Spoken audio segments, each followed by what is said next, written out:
Journalist Tim Mak was there on day one of Russia's invasion of Ukraine. He was National Public Radio's war correspondent and most recently returned on his own as an independent journalist, founding the newsletter The Counteroffensive. He's here to give us a glimpse into life in Ukraine over the last 2 years of war and where we're at today. And Tim, we're so grateful you made some time for us here at TVO tonight. Thank you. Thanks for having me. Let's go back. Before Russia invaded Ukraine, you were sent by Kyiv, to Kyiv, rather, by NPR. When did you arrive? I arrived just hours before the full-scale invasion started. I arrived on one of the last commercial flights into Kyiv, and little did I know that the country's history would be written before my very eyes. I presume you were anticipating an imminent invasion. Well, you might remember that at that time, Western intelligence agencies were just screaming from every hill they could find, saying, Putin's going to invade, there's going to be a full-scale invasion.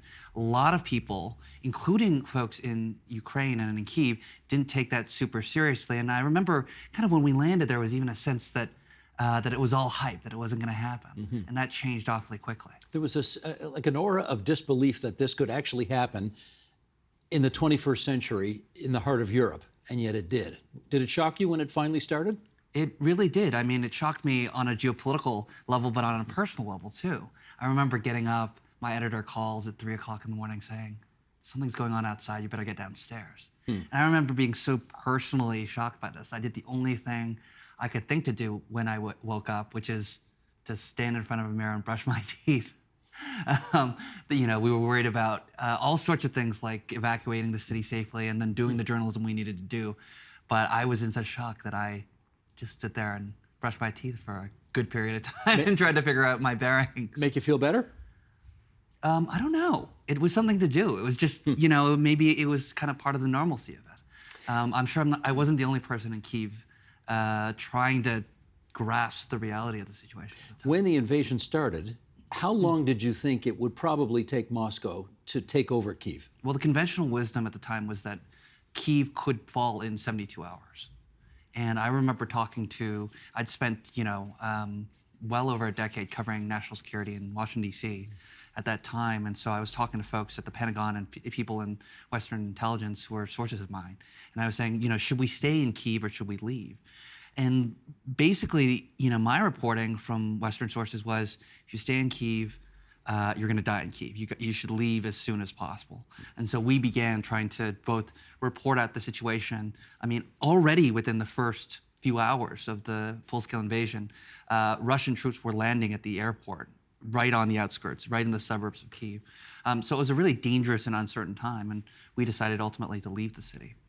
The city did not fall in 72 hours or 72 days,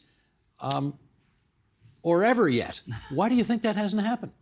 Well, there are a couple things. Putin really did underestimate the resilience of the Ukrainian people and their willingness to fight and resist authoritarianism. There's another moment that maybe some of your listeners and your watchers will remember, which was that moment very early in the first 24, 48 hours where Zelensky did this Instagram post.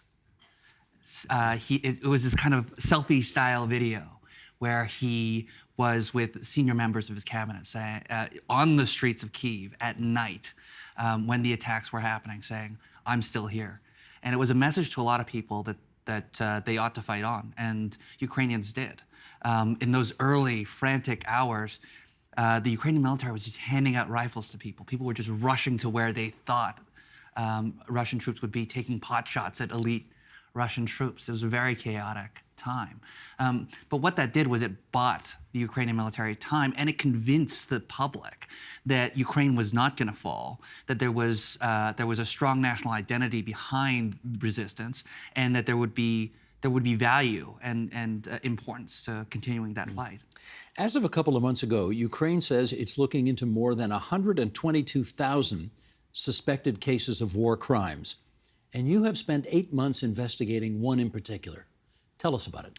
Yeah, so while I was working for NPR, one thing we really wanted to do was, at the end of the first year of the full-scale invasion, come away with a kind of capstone project, one in which we could really say we sunk our teeth into an important topic. And so what we ended up doing was trying to solve a war crime by ourselves to illustrate how difficult investigators had it, as well as put a human face on what is just a statistic, right? Tens of thousands. At that point, it was 50,000. Now it's, as you say, well into the six figures. And how that evolved was, I just got a tip, like any prosecutor might or any investigator might. I was having lunch with someone in the town of Dnipro, and they said, we heard this rumor about a guy with ties to France who had been killed on the fourth day of the full-scale invasion. You should take a look into it. All I knew was the village in which it happened, the small village called Nova Basan. We went out there, we canvassed the village, we spent months and months and months interviewing people, trying to look at open source intelligence, building sources in the Ukrainian military and in Western intelligence agencies, as well as the geeks that follow all the different kinds of Russian units, their military equipment, and so on. And what we were able to do was we were able to find out the story of this guy named Alexander Breus. He was a 28-year-old.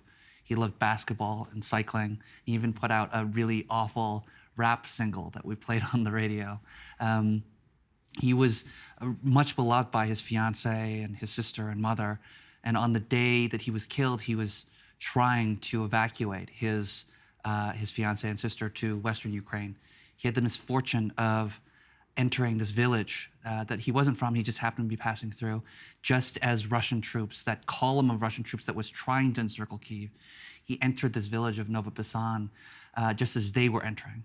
He got out of his car, and according to an eyewitness and the evidence that we put together, he was shot in the back of the head and left to lay in the road for more than a month during the period of Russian occupation. And his body was only retrieved, and we were only able to investigate the circumstances of his death after Ukrainian forces liberated that area. Through a lot of reporting and digging, we were able to find a video of the Russian troops entering that village on the morning right after Alexander Breus was killed. And we were able to find two things in that video from a woman who videotaped this column entering her village that morning. One was there was a marking on one of the armored vehicles that was an O marking. And what that told us was that these troops were from what's called the Central Military District of Russia. And then looking at the outline of that vehicle, you'll remember I mentioned those geeks that track all sorts of Russian military vehicles and that sort of thing. Well, it turns out that in the Central Military District of Russia, there are only 2 units that have that kind of vehicle, known as a BTR-82A. So we were able to find the commanding officer responsible for the units that killed Alexander Breus, as well as bring down to just a few dozen people, the possible suspects for that war crime. All of that is to say, we spent months and months and months and months to illustrate the human cost, but also to kind of show how difficult it's going to be to get justice and accountability long term for a case, for a single case, let alone now more than 100,000 cases. Well, this is the thing. First of all, you did an excellent job reporting on that story, and the world would not have known about it had it not been for your efforts. Having said that, this is one story of hundreds of thousands, and I wonder how do we get our heads around that much tragedy and injustice? I think you have to build it one story at a time. I mean, the statistic itself doesn't give enough color and meaning and impact when it comes to how many, 100,000 sounds like a lot, but then you think about the reverberating and the cascading impacts of each individual case, what it means for families, what it means for people, loved ones, what it means for the economy. There's all sorts of implications on each single case. And unless we build these stories and start telling them on a human level, I don't think it really affects us nearly as much. And I don't think we really get a sense of what the costs are for that many atrocities. Mm. You know as well as anybody what the business of journalism is like these days. It has shed tens of thousands of jobs, this profession, over the last decade, and yours was one of them. NPR downsized, and you got downsized. You decided to go back to Ukraine anyway to further your reporting, and you went back alone. How come? Well, one really quick thing is that, yes, NPR did downsize. What happened is, although I wasn't chosen to be part of that layoff, I stepped in and replaced a friend and colleague who had been chosen. And that way, in that sense, I was part of that downsizing. I couldn't step away from Ukraine. That I had kind of become attached to the story in ways that I guess journalists are expected not to, but I couldn't help but become so. I mean, I have a really complicated relationship with war correspondents. You know, for one, I'm a former soldier, former U.S. Army combat medic. And so there were a lot of expectations that I should just be able to handle it. But after doing this investigation into Alexander Breus and the war crime, as well as, you know, close to a year, well, more than a year of covering the full-scale invasion, I had developed some PTSD as a result of doing all that. And I had actually told my friends and colleagues, hey, I'm not going back to Ukraine, I'm done with that. But sitting on the sidelines and after seeking the help that I needed, I kind of looked myself in the mirror, this time without brushing my teeth, and I said, I can't, I gotta keep going and trying to figure out how it is that this story ends. And in particular, what I wanted to do is, you know, some of the reporting philosophy that I developed as a result of that war crimes investigation, I realized that this sort of journalism, this storytelling in which you center on the person and then use that connection and that empathy that readers might develop by going deep into human-centered reporting, that sort of journalism, we don't have nearly enough of it. I think, you know, one of the reasons why we have so many problems in the journalism industry is that we live in a time of an incredible proliferation of content and this happened today type information. Mm-hmm. What we're missing is something that artificial intelligence can't do, at least not now, and I don't think in the future, which is create a sense of connection and empathy, immerse ourselves into the human stories, get people to tell us the kinds of stories that no computer will be able to, you know, convince people to tell. And so that's why I started the Counteroffensive, which is a publication that just uses human-centered stories to tell the news of the war. We focus on the people first and use that to illuminate what's happening. The Agenda with Steve Paikin is made possible through generous philanthropic contributions from viewers like you. Thank you for supporting TVO's journalism.